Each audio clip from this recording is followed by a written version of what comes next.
Hello my dear student, कैसे हैं आप सभी लोग। आप सभी का स्वागत करती हूँ आपके अपने यूट्यूब चैनल सितंबर शिल्पी क्लासेस में। और चलिए शुरू करते हैं आज की क्लास। रोज़ शाम 6 बजे आपकी एक लाइव क्लास होती है जिसमें हम लोग SCERT NCERT होम साइंस पढ़ते हैं, जो आपकी TGT PGT LT में जो इम्पोर्टेंट क्वेश्चन के लिए बहुत ही बेनिफिट है। यहाँ से क्वेश्चन आपको पेपर में देखने को मिल जाते हैं, तो हर इम्पोर्टेंट पॉइंट को मैं बता दूँगी, उसको नोट डाउन कर लेना। जितना इम्पोर्टेंट है बस उतना ही पढ़ेंगे और कुछ नहीं। देखो कढ़ाई कला में ये देखो, ये कुछ इम्पोर्टेंट नहीं है, तो सभी लोग आप सभी जानते हो कढ़ाई होती क्या है, क्यों करते हैं भाई। कढ़ाई करने से कोई प्लेन वस्त्र है उस पर कढ़ाई करोगे तो क्या वस्त्र की शोभा बढ़ जाएगी, आकर्षण बढ़ जाएगा। तो बस वही है, कम पैसों में अच्छी चीज़ तैयार हो जाएगी। ये तो कुछ नॉर्मल सा था। अब कढ़ाई के प्रकार, तो देखो कढ़ाई आपकी मशीन के द्वारा कढ़ाई होती है और हाथ के द्वारा कढ़ाई होती है। देखो मशीन के द्वारा कढ़ाई की जाती है, इसके लिए बाजार से मशीन खरीदना पड़ता है। और हाथ के द्वारा कढ़ाई करते हैं तो ये विधि सस्ती होती है, सरल होती है और सुलभ होती है। इसमें हम सुई, रंगीन धागा, फ्रेम आदि की सहायता से मन चाहे वस्त्र जैसे मेजपोश है, तकिया का गिलाफ है, रुमाल आदि पे क्या कर सकते हैं, कढ़ाई करते हैं। आपको पता है ना कि जब आप लोगों ने जब होम साइंस लिया होगा तो प्रैक्टिकल होता था, और उसमें क्या होता था कि अलग अलग बहुत सारे रुमाल बनवाए जाते थे और कढ़ाई अलग अलग कढ़ाई करवाई जाती थी प्रैक्टिकल के लिए। तो आप सभी ने किया होगा जिन्होंने होम साइंस ली होगी। तो कढ़ाई में प्रयुक्त होने वाले उपकरण कौन कौन से, देखो पहले तो वस्त्र है। कढ़ाई के लिए पक्के रंग का वस्त्र होना चाहिए, रंग एकदम पक्का होना चाहिए, कच्चा रंग नहीं होना चाहिए। नमूना व डिजाइन, तो नमूना वस्त्र के अनुसार छोटा बड़ा होना चाहिए। रुमाल के लिए छोटा नमूना, मेजपोश के लिए बड़ा नमूना हो। ट्रेसिंग पेपर या पतला कागज हो, चित्र पर रखने से चित्र दिखाई देता हो, इसे नमूने के ऊपर रखकर नमूना उतारना चाहिए। कार्बन पेपर, तो इससे भी कपड़े पर नमूना छापते हैं। कपड़ा कार्बन पेपर कई रंग के होते हैं, लाल, नीला, काला, सफ़ेद आदि। गहरे नीले काले वस्त्र पर लाल व सफ़ेद कार्बन पेपर से छापते हैं। हल्के रंग के वस्त्र पर काले नीले कार्बन पेपर से छापते हैं। तो याद रखिएगा, गहरे नीले काले वस्त्र पर लाल या सफ़ेद कार्बन पेपर से छापते हैं और हल्के रंग के वस्त्र पर काले नीले कार्बन पेपर से छापते हैं। तो इम्पोर्टेंट लाइनें लिख लो, शायद पेपर में पूछ लिया जाए। पेंसिल, तो यह नमूना उतारने और छापने के काम आता है। सुई कई प्रकार की होती है, पतली, मोटी, मैटी और मशीन की सुई। देखो पतली, मोटी, मैटी और मशीन की सुई। साधारण वस्त्र पर कढ़ाई करने के लिए पतली सुई का, मैटी के लिए मैटी सुई का प्रयोग करते हैं। धागा, विभिन्न प्रकार के रंगीन धागे कढ़ाई करने के काम में आते हैं। फ्रेम, ये लकड़ी या प्लास्टिक का गोलाकार होता है जिसे फ्रेम कहते हैं। इसमें लगातार कपड़े को तान देते हैं जिससे कढ़ाई करने में सुविधा होती है। छोटी कैंची धागा काटने के काम आती है। कढ़ाई किट, तो इसमें कढ़ाई की सभी सामान एकत्रित रखते हैं ताकि सामान सुरक्षित और साफ रहे।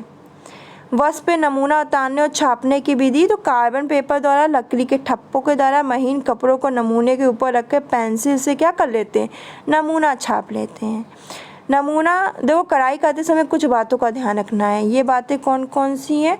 नमूना वस्त्र के अनुकूल हो, छोटे वस्त्र पर छोटे नमूने और बड़े वस्त्रों पर बड़े नमूने हों।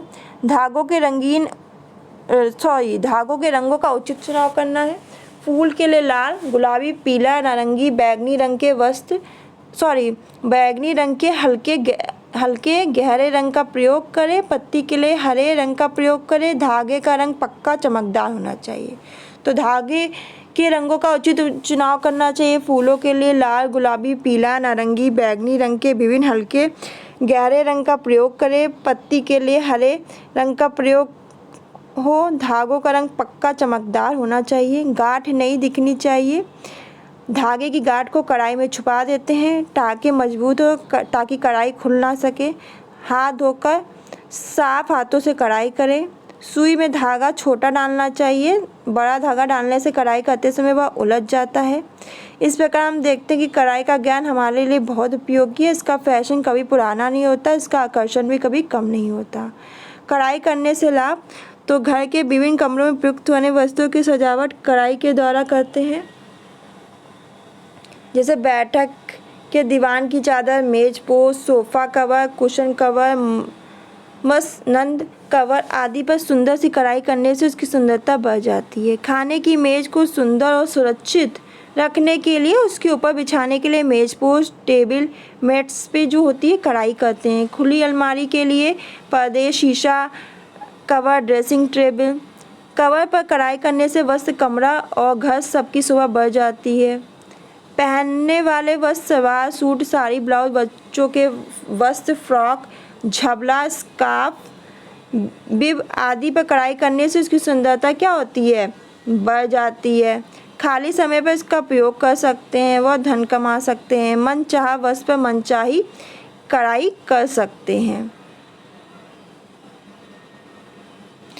वस्त्रों को सुंदर और आकर्षक बनाने के लिए कढ़ाई उत्तम है। कढ़ाई करने के लिए अनेक टाकों व स्टिच का प्रयोग करते हैं, जैसे कच्चा टाका, काथा स्टिच, स्टेम स्टिच यानी उल्टी बखिया, चेन स्टिच,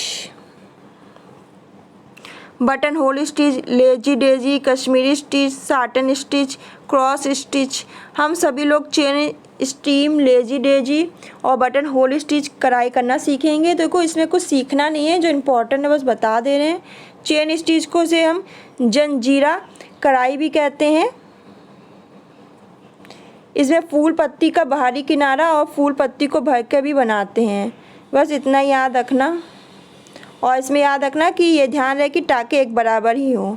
फिर स्टेम स्टिच, इसमें इसे उल्टी बखिया भी कहते हैं, याद रखिएगा, उल्टी बखिया भी कहते हैं, बस इतना ही याद रखना है। फिर लेजी डेजी कढ़ाई, इस कढ़ाई से हम छोटे बड़े फूल पत्ती बना सकते हैं। इसका टाका भी चेन स्टिच की तरह होता है, बस इतना ही याद रखना। बटन होल स्टिच, इसका टाका काज स्टिच की तरह से लेते हैं, जो काज स्टिच की तरह से लेते हैं। एक ही बिंदु पर बार बार सुई घुसाकर सुई के आगे धागा करके गोलाई से बनाते हैं। इसी के साथ जो कढ़ाई कला चैप्टर है फिनिश हो गया। इसमें इतना ही है, कुछ ज़्यादा नहीं है बस। फिर बुनाई है, बुनाई आपको पता ही है, बुनाई से क्या स्वेटर बनते हैं, तो इसमें कुछ ज़्यादा इम्पोर्टेंट नहीं है। जो इम्पोर्टेंट है बस वही आपको बता रहे हैं। देखो इन्होंने बताया है कि बालों से 2 प्रकार की ऊन बनाई जाती है। ऊन पहली, इसमें घर में स्वेटर, टोपा, मोजा इत्यादि बनाए जाते हैं। महीन ऊनी धागा, इससे विभिन्न प्रकार के कपड़े मशीन द्वारा बुने जाते हैं। बुनाई का अर्थ क्या होता है, तो कलात्मक ढंग से ऊन द्वारा फंदे बनाकर सिलाइयों के माध्यम से डिजाइनरदार वस्त्र तैयार करना, यानी कि कलात्मक यानी कला के द्वारा कलात्मक ढंग से एक आर्टिस्ट के तौर पे क्या करना, ऊन के द्वारा फंदे बना के सिलाइयों के माध्यम से डिजाइनरदार वस्त्र तैयार करना ही बुनाई है। स्वेटर, टोपा, मोजा, कार्डिगन, जैकेट, फ्रॉक आदि ऊनी वस्त्र इस कला के द्वारा तैयार किए जाते हैं। बुनाई के प्रकार, तो ऊनी वस्त्र 2 प्रकार से बुने जाते हैं, हाथ द्वारा, मशीन द्वारा। हाथ द्वारा बुने वस्त्र सस्ते और टिकाऊ होते हैं, मशीन द्वारा बुने वस्त्र महंगे होते हैं। इन्हें दोबारा उधेड़ के बुनना संभव नहीं होता है। जो हाथ द्वारा होते हैं सस्ते और टिकाऊ होते हैं, और ये हम इन्हें दोबारा उधेड़ के बना भी सकते हैं, पर जो मशीन द्वारा होते हैं वो महंगे भी पड़ते हैं, और इन्हें दोबारा उधेड़ के हम इसे दोबारा बना नहीं सकते हैं। स्वयं बुनाई करने से लाभ होता है कि अपने मनपसंद रंग और डिजाइन के वस्त्र बन जाते हैं। उचित नाप का स्वेटर बन सकता है, ना अधिक ढीला होता है ना कसा होता है। स्वयं का बना वस्त्र कम दाम में तैयार हो जाता है। छोटे होने पर खोल कर दोबारा बुनाई कर सकते हैं। समय का सदुपयोग कर सकते हैं। देखो ऊन का चुनाव करते समय कुछ बातों का ध्यान रखना चाहिए। सबसे पहले तो हम ऊन किस व्यक्ति के लिए खरीद रहे हैं, छोटे बच्चे के खरीद रहे हैं कि किसी बड़े के बुजुर्ग के लिए खरीद रहे हैं, उसके अकॉर्डिंग हमें ऊन का चुनाव करें। बच्चों के लिए सदैव मुलायम ऊन खरीदें। ऊन हमेशा दिन में ही खरीदें जिससे रंग और उसकी गुणवत्ता की जांच हो सके। अच्छा ऊन हल्का मुलायम होता है, उसकी लंबाई भी अधिक होती है। मोटा व सस्ता ऊन उत्तम ऊन की अपेक्षा कम गर्म और अधिक लगता है। शिशुओं और छोटे बच्चों के लिए मुलायम व चटक रंग के ऊन का चुनाव करना चाहिए। देखो सिलाई का चुनाव यहाँ से क्वेश्चन बन सकता है, तो बाज़ार में कई प्रकार की ऊन व स्वेटर आदि बुनने वाली सिलाइयाँ मिलती हैं। बुनाई में अच्छे किस्म की सिलाई का उपयोग करना बहुत ज़रूरी है। चिकनी है, नोकदार हो और वो कालिख ना छोड़ती हो, ये सबसे पहले इम्पॉर्टेंट है सिलाई के लिए। साधारणतः पतले ऊन के लिए पतली जैसे 11 या 12 नंबर की सिलाई, मोटे ऊन के लिए 9 या 10 नंबर की सिलाई, अधिक मोटे ऊन के लिए 6 से 8 नंबर की सिलाई का प्रयोग करना। स्वेटर का बॉर्डर अधिकांशतः 11 या 12 नंबर की सिलाई से बुना जाता है। तो पूछा जाए कि अगर स्वेटर का बॉर्डर किससे अधिकतर बुना जाता है, तो 11 या 12 नंबर की सिलाई से बुना जाता है। ऊन का गोला बनाना, ये देखो ये इतना इम्पोर्टेंट नहीं है। गोला बनाना ये तो आपको पता है, ऊन को लपेट के गोला बना लिया जाता है। लच्छा होता है, उसको खोल के फिर लपेट के, ये तो इम्पोर्टेंट है, इतना इम्पोर्टेंट नहीं है, सॉरी। और ये सबको पता है। ऊनी वस्त्रों के बुनते समय ध्यान रखने योग्य बातें। बुनाई के लिए हमेशा अच्छी क्वालिटी की सिलाई का प्रयोग करें। सिलाइयों को हमेशा बच्चों की पहुंच से दूर रखें। बनाया सिलाई हो सकती है आँख में घुस जाए और आँख को नुकसान पहुंचाए। हमेशा साफ हाथ से ही बुनाई करें। ऊन को गंदा होने से बचाने के लिए बैग में रखें। हमें बुनाई हमेशा पर्याप्त रोशनी में करें। स्वेटर का बॉर्डर, गले का मुड्ढा का बॉर्डर बुनते समय 11 या 12 नंबर की सिलाई का प्रयोग करें। बॉर्डर के फंदे हमेशा दोहरी ऊन से ही डालें। इम्पोर्टेंट पॉइंट इम्पोर्टेंट में लिख लेना, यहाँ से क्वेश्चन बन सकता है। बुनाई करने से पहले कुछ ज़रूरी बातें सीख लेना आवश्यक है, जिसमें फंदा डालना, सीधा उल्टा फंदा, फंदा बुनना, फंदा बनाना, फंदा घटाना, फंदा उठाना, फंदा उतारना, फंदा बंद करना प्रमुख है। देखो कोई प्रैक्टिकल तो होने नहीं जा रहा, तो ये इतना इम्पोर्टेंट नहीं है कि फ़ंदा डालते कैसे हैं, मैं दिखा दे रही हूँ, अगर आपको पढ़ना तो पढ़ लो। तो फंदा डालते कैसे ये है। फंदा कितने प्रकार के हो सकते हैं, तो दो प्रकार के, एक सीधा और उल्टा फंदा। शायद पेपर में पूछ लिया जाए। सीधा फंदा किसे कहते हैं देख लो। उल्टा फंदा, फंदा बनाना कैसे बढ़ता है, जाली के द्वारा फंदा बनाना, एक फंदे में 2 बार बुनना, फंदे घटाना,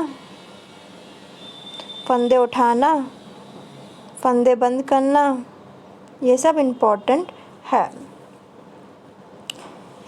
इम्पोर्टेंट क्या, बस ऐसे देख लो, कोई प्रैक्टिकल तो है नहीं। फंदा बनाना घटाने के तो आपको बोला नहीं जाएगा, बस देख लो। और ये फ्रॉक बनाना, ये सब, ये जाली बनाना है, ये कुछ नहीं पूछा जाएगा पेपर में आपका, बस ऐसे ही चैप्टर में तो दिखा दे रहे हैं बस। ये क्या थी, हाँ, बुनाई डालना, मोती दाना यानी साबूदाना की बुनाई। देखो इन्होंने ऐसे बताया है, देख लो ये चैप्टर में। जाली बनाना,